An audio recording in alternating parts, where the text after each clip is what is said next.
he like gagged me until I threw up into it, and then he like pissed in the bowl, and during the scene he asked me to drink it. اگه فکر میکنی که زندگی پرنستارها پر از پول و ثروت و لذته، باید بدونی که سخت در اشتباهی. اگه شما به فیلم‌های پورن علاقه دارید یا قصد دارید که در آینده تبدیل به یک پورنستار معروف بشید، باید خیلی مراقب باشید، چرا که پول و شهرت تنها چیزایی نیست که توی این صنعت وجود داره. پورنوگرافی یکی از بزرگترین و پردرآمدترین بیزینس های دنیای امروز تو جهان به حساب میاد که سالانه میلیاردها دلار درآمد داره. با اینکه پورنوگرافی به عنوان یک صنعت سرگرمی شناخته میشه، اما واقعیت های تلخی پشت صحنه این صنعت میلیارد دلاری وجود داره که خیلی کمتر دیده میشه و اکثر مردم بیشتر به زندگی لاکچری و ثروت زیاد بازیگرای پورن توجه میکنن. اما در حقیقت و پشت دوربین کمپانی‌های بزرگ، خیلی از بازیگران این صنعت با چالش‌های جدی روانی، جسمی و اجتماعی مواجهند. فشارهای شدید روانی، سوء استفاده‌های جنسی و مالی و انگ‌های اجتماعی از جمله مشکلاتیه که خیلی از اونها را مجبور میکنه که حتی به خودکشی فکر کنن.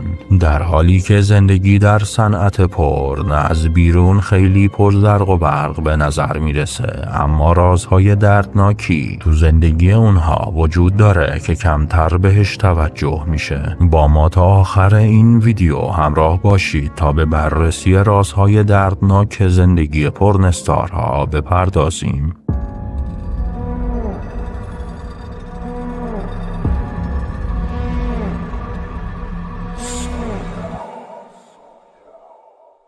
صنعت پورنوگرافی یکی از بزرگترین و پردرآمدترین بیزینس‌های دنیا به حساب میاد. برای درک بهتر درآمد عظیم این صنعت، بد نیست بدونید که بیشتر از 35% از تمام دانلودهای اینترنتی مربوط به محتوای پورن هستن و سایت‌های پورنوگرافی هر ماه میلیون‌ها بازدید کننده از سراسر دنیا دارن.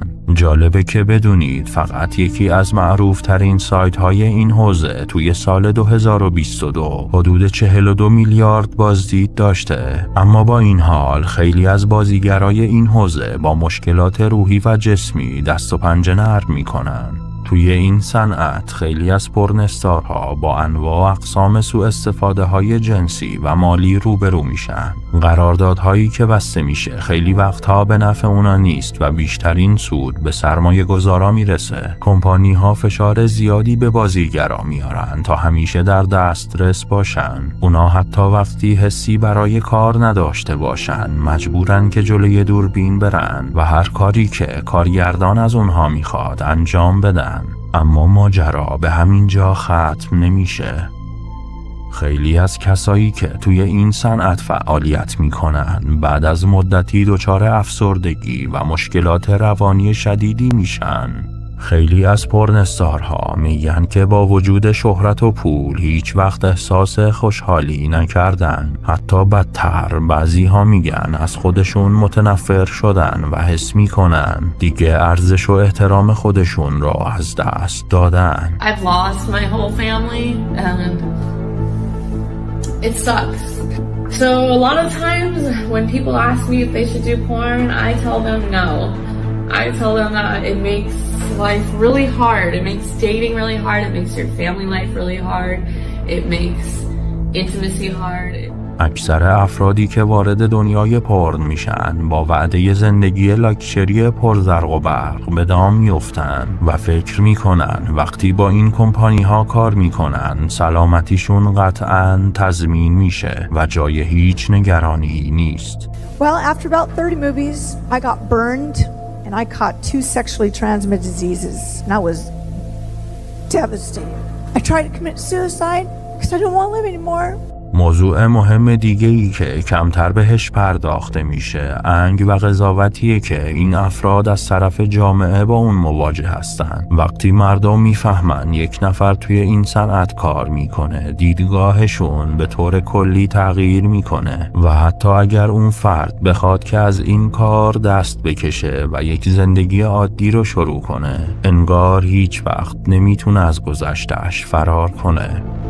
You're putting yourself out there and the world is now judging you. You have to be okay with being shamed every day of your life. دیده اکثر مردم به اونها طوریه که انگار هیچ ارزش انسانی ندارن. این فشار اجتماعی خیلی از پرنستارها رو به نقطه‌ای میرسونه که دیگه نمیتونن ادامه بدن.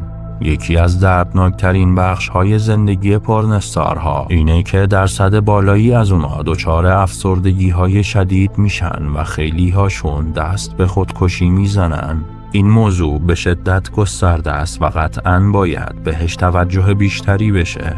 کار مدام در این صنعت و فشارهای روانی و جسمی که به این افراد وارد میشه اونها رو به مرز فروپاشی میرسونه. آمارهای وحشتناک خودکشی توی این قشر نشون میده که خیلی ها دیگه نمیتونن این وضع رو تحمل کنن. شاید خیلیاتون ندونید که پرنستارهای معروفی که احتمالاً اونها رو نمیشناسید با خودکشی جونشون رو از دست دادن. قبل از ادامه ویدیو اگه به دانستنی های ترسناک و مرموز علاقه‌مند هستین فراموش نکنید که کانال ما رو سابسکرایب کنید و زنگوله رو بزنید. توی ماه‌ها و سال‌های گذشته چندین پرنستار از جمله یوریزان بلتران، آگوست ایمز و شایلا استایلز دست به خودکشی زدن. یوریزان بلتران که یک مدل و بازیگر پورن بود، تو 31 سالگی با خوردن قرص به زندگی خودش پایان داد. آگوست ایمز هم در 23 سالگی بعد از تحمل فشارهای روحی زیاد و اتفاقات تلخ دوران کودکیش خودش رو حلق‌آویز کرد. این ماجرا برای شایلا استایلز هم به همین شکل بود که به خاطر مشکلات روحی و اعتیاد نهایتاً خودکشی کرد. گفته میشه که کاگنی کارتر هم خودکشی کرده ولی اطلاعات دقیقی درباره او در دسترس نیست. هرچی که هست انقدر فشار روانی روی این افراد زیاد بوده که تحمل ادامه زندگی براشون خیلی سخت بوده و به همین خاطر دست به خودکشی زدن. انگار پشت صحنه این دنیای ظاهراً پر زرق و برق فشارهای روانی زیادی روی دوش بازیگران هست که اونها رو به سمت افسردگی و مرگ میکشونه. اما فکر نکنید که این فقط روح و روان اوناست که لطمه میبینه. خیلی از پرنستارها بعد از مدتی دچار بیماری‌ها و مشکلات جسمی شدیدی میشن، از بیماری‌های مقاربتی گرفته تا مشکلات جسمی ناشی از کار مداوم جلوی دوربین. After about 30 movies, I got burned and I caught 2 sexually transmitted diseases. One of those diseases was HPV, human papillomavirus, and another was a non-curable disease, herpes. این آدم ها مجبور میشن بدن خودشون را تا مرز فروپاشی پیش ببرن تا بتونن توی این صنعت باقی بمونن. خیلی از اونها به بیماری های پوستی و تناسلی خطرناک و حتی به ایدز مبتلا میشن. برای مثال جان هولمز و دریک بارترز از بازیگرایی بودن که به دلیل ابتلا به ویروس HIV یا همون ایدز جونشون را از دست دادن. تو صنعت پورن خیلی از بازیگرا مجبور میشن به انجام کارهای تحقیر کننده و حتی سادیسمی تن بدن که این مورد یکی از تاریک ترین بخش‌های این صنعت به حساب میاد. یکی از دلخراشترین کارها شرکت در صحنه‌های معروف به انحرافی یا هاردکور هستش که ممکنه از بازیگر بخوان کارهایی مثل خوردن ادرار، مدفوع یا حتی تحمل ضرب و شتم فیزیکی تن بده. این نوع از محتوا معمولاً برای جلب توجه گروه‌های خاصی از بینندگان ساخته میشن، اما برای بازیگران این صحنه‌ها تجربه‌ای بسیار آسیبزا و تحقیرآمیزه. بازیگرای پورن توی این موقعیت‌ها اغلب هیچ کنترلی روی وضعیت ندارن و به دلیل قراردادها و فشارهایی که روی اونها هست مجبور میشن هر چیزی که ازشون خواسته میشه انجام بدن و گاهی وقتا هم برای اینکه راحت بتونن از پس این صحنه‌ها بر بیان به مصرف مواد مخدر مثل شیشه رو میارن، چرا که مشخصه که امکان نداره تو حالت عادی کسی حاضر بشه چنین کارهایی انجام بده.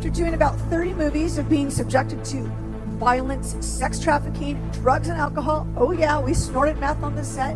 Of course, nobody does porn sober. It's ridiculous. در نهایت دنیای پورن یک دنیای پر از دروغ و فریبکاریه. خیلی از صحنه‌هایی که مردم توی این فیلم‌ها می‌بینن به هیچ وجه بازتاب دهنده واقعیت نیست. اغلب پورنستارها میگن که حتی روابط جنسی که جلوی دوربین دارن هم خیلی از اوقات یه جور نمایشیه و هیچ لذتی توش نیست. این نشون میده که خیلی از چیزهایی که مردم درباره این صنعت باور دارن چیزی بیشتر از یک توهم نیست. پس دفعه بعد که درباره دنیای پورن فکر میکنی یا یک فیلم میبینی یادت باشه که پشت اون لبخندها و بدنهای جذاب درد و رنجهایی هست که هیچ کس نمیخواد ببینی. زندگی به عنوان یک پورنستار شاید از دور خیلی درخشان به نظر برسه، ولی در حقیقت یه جور جهنمه که خیلی ها نمیتونن ازش فرار کنن. و در نهایت هدف ما از تولید این ویدیو افزایش آگاهی از پیامدهای روحی و روانی اجتماعی این صنعت است و این ویدیو به هیچ وجه برای ترویج یا تایید صنعت پورنوگرافی ساخته نشده است. اگه از این ویدیو لذت بردید و براتون مفید بود فراموش نکنید که اونو لایک کنید و کانال ما رو سابسکرایب کنید. بدرود دوستان.